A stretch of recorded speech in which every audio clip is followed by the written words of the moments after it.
welcome to the farm. On the show this week, can the centre stop a state from changing its mind on FDI and multi-brand retail? And the Supreme Court plays third umpire in the IPL media rights case. In the 16 months since the UPA government opened the door to FDI in multi-brand retail, only one foreign investor has shown serious interest.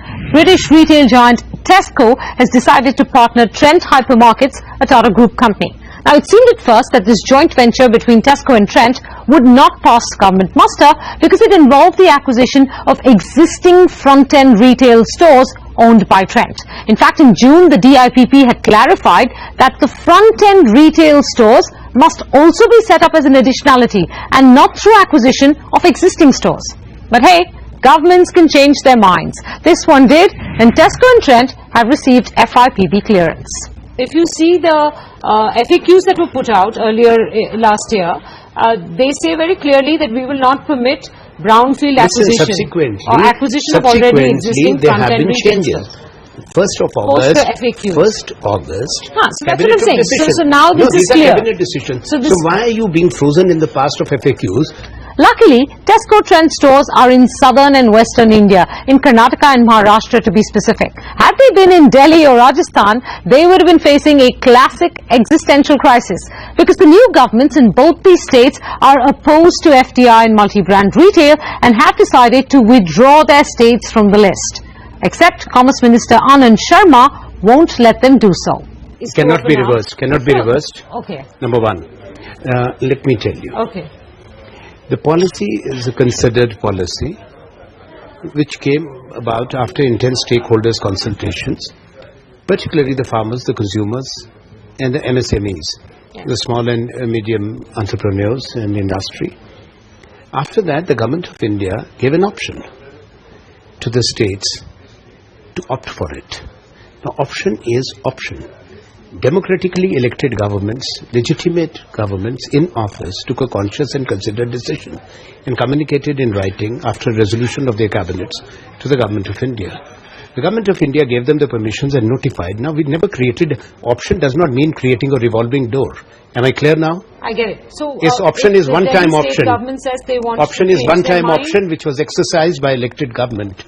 And FDI policy is not the domain or the jurisdiction of a state government. This is only a union territory. Yes, but you did extend to them. No, it was option. Option was exercised. So it's done. Now there's no way. No, you can't unless they choose to take it to court in some fashion. No, they cannot. Can the centre stop a state from changing its mind on FDI and multi-brand retail? I'm going to put that question to Gopal Subramaniam, former Solicitor General and well-known Supreme Court Senior Counsel. Mr. Subramaniam, welcome to the firm. Anand Sharma says FDI policy is not a revolving door. The governments in Delhi and Rajasthan say we have always been opposed to FDI and multi-brand retail. We want to withdraw our states from the list. In your legal assessment, which side will prevail? I think the issue has to be looked at purely in terms of the Constitution. Under the Constitution, as far as foreign exchange is concerned, it is plainly the domain of Parliament. So anything to do with inflow of foreign exchange, like the Foreign Exchange Management Act, is something which is strictly within the domain of Parliament and the central government. Secondly, there are some entries in the Constitution, in the 7th Schedule, which clearly suggest that state governments are vitally involved in economic and social planning and also in trade and commerce. For instance, we have entry 26 and entry 27 of the list 2 in the 7th Schedule, which clearly empower the states to take up the issue of trade and commerce. And we also have economic and social planning, which is entry 20 of list 3, which is a concurrent list, which also shows that the states have a locus standi. That is why in the enabling framework of FDI in respect of multi-retail, there was an express clause which gave an option to the union territories as well as the state governments to opt for FDI and work it out in their states depending upon their position. At that time, the view which was taken was that constitutionally, apart from principles of political consensus, this was the most appropriate thing to do. This fact is actually recognized by the Supreme Court judgment in May 2013, which in paragraph 12, while upholding the policy relating to FDI in multi-retail, has expressly recorded that it is entirely up to the states and the union territories to opt for this particular investment depending upon the local needs and conditions. I think that in view of the various entries in the Constitution, and in particular entry 26 and entry 27, which is production, supply and distribution of goods, there can be no doubt that states do have a role to play. But having said that, the question which Anand Sharma has raised is an important one, that if the state government has opted for the application of FDI within the state, can a change of guard or a political dispensation withdraw from that commitment?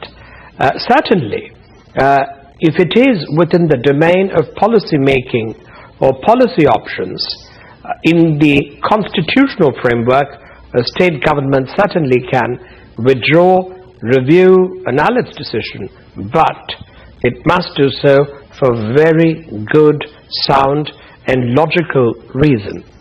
The mere change of government does not authorize any government to recall decisions taken by a previous government. If it does wish to review it, it will have to do so on very sound and very rational and compelling basis. Mr. Subramaniam, I take the caution that you have placed in the latter part of your answer, but both the parties that have come to power, the BJP in Rajasthan and the Aam Aadmi Party in Delhi, have claimed an anti-FDI and multi-brand retail position right at the time of their campaigning as well. They are entitled to their point of view. If you say that a state can opt in and opt out, why does Anand Sharma then say this is not a revolving door? Which means if states have now written to the Commerce Ministry saying we'd like to pull our state off the list of states permitting FDI and multi-brand retail, they should be permitted to do so. There are two aspects in the matter. One is the inherent jurisdiction of a state to opt out. They certainly have the discretion and judicious decision making to withdraw from the policy. But having said that, the point which I think Anand Sharma is making is that a state government is a continuing entity, and this is something which we need to understand is the correct position in constitutional law. The state does not evaporate and metamorphose into another state with the election of a new political party or with the induction of a new set of people in the cabinet. It is still a continuing entity.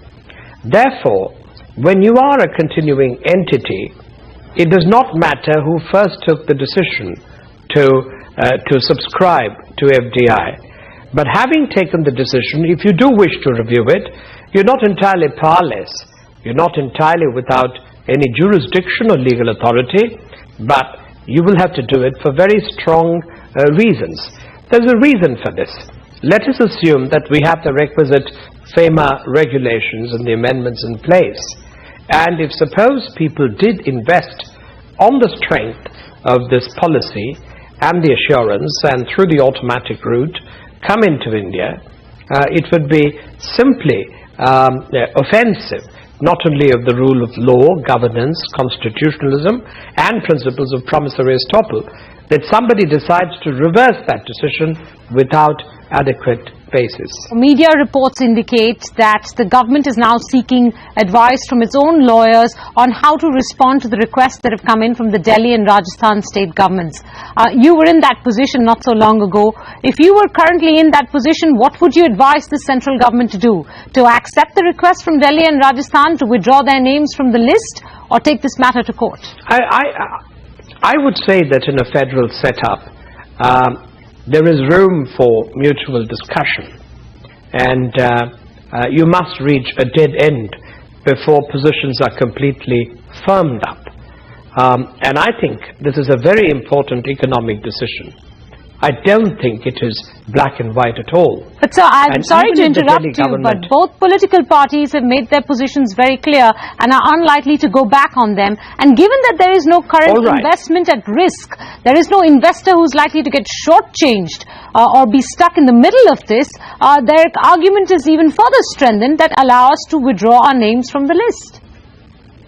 Well, I don't think that the central government will be able to deny, shall we say, permission, because I don't think it is dependent on permission. So the central government will have to permit the opting out.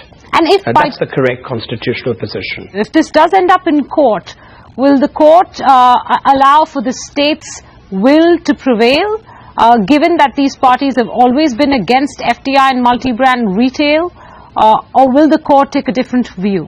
Well, the courts will not be influenced by the fact that the opposition to FDI and multi-brand retail has been a political contention or has been a part of a political manifesto, and since there has been a democratic endorsement in the election, therefore it would mean that there has been some kind of imprimatur by the people itself. I think the rule of law never functions that way, and it ought not to function that way. So in the court, notwithstanding the stated political position of a government or a political party, the court will examine whether its current stand of opting out is justified. I'm sure both state governments have their own explanations and own data to support the position they're taking. But in judicial review, they will have to pass the test. All right, and I suppose that if there is a change of guard at the center and the new incoming political dispensation decides to do a U-turn on this FDI and multi-brand retail policy, and if that U-turn ends up in court, then your response to that question would be quite similar, that they would have to be able to justify why they are changing their minds on this policy. Mr. Subramaniam, I'm going to leave it there. Thank you very much for your time, and thank you for throwing some light on this very confused issue of FDI and multi-brand retail. The saga, unfortunately, continues. On that note, I'm going to take a quick break on the firm. When we come back, the Supreme Court plays third umpire in the IPL media rights case.